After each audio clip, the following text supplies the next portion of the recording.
The 1200 block of Gay Street in East Baltimore has changed. Not so long ago, it looked like this. People would just drive through. There's no way they would stop here at all because in this block there were only 3 houses that were livable and inhabited. Now the block has been rehabbed. It's fully occupied. One example here of a slow but steady transformation of a big swath of the city's east side. It's absolutely doable. Pastor Calvin KEENE has been part of a redevelopment effort that combines public and private support and community input to replace vacant housing and reuse space.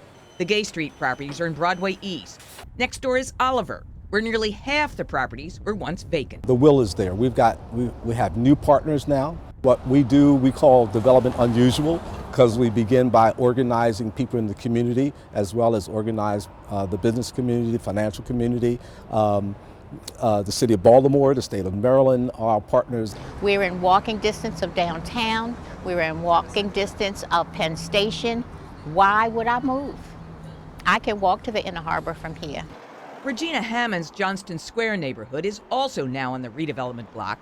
The same developers who've been involved in Oliver and Broadway East communities just gained control of 700 properties. Greenmount Avenue is the main corridor. Developers plan to use the train station and Johns Hopkins Hospital as key anchors to connect. I'm right now standing within walking distance. Within 3 minutes, I can get 35,000 jobs. That's got to be sustainable.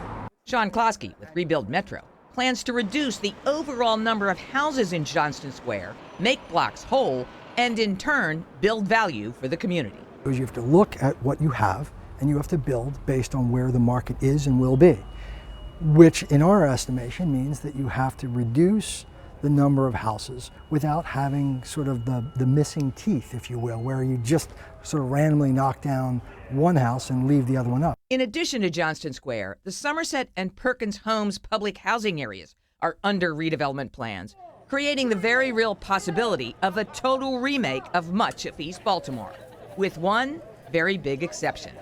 40 acres are controlled by the state and house the old penitentiary, central booking, and other penal facilities.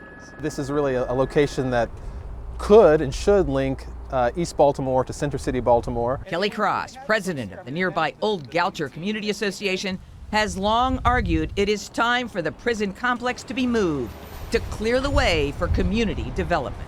What I see right now is a lot of underutilized, undervalued, unvalued space that really should be an engine for the city, and right now is not doing a whole lot of anything.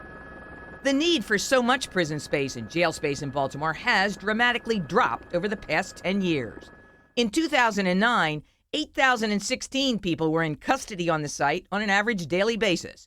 Today, the number has dropped by almost 2/3, 3,272.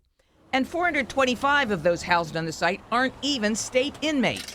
They're federal detainees being held in the Chesapeake Detention Center. Other cities have moved penal facilities outside their central core. Philadelphia's old penitentiary is now a museum.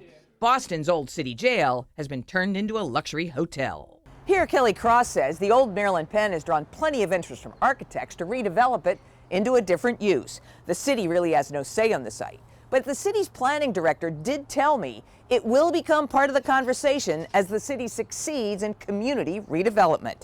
But state officials have made it clear this is a jail site, period. The state has begun tearing down the old city jail. Officials plan to replace it with a treatment facility, but that too will house inmates and arrestees. For the 11 News I team, I'm Jane Miller.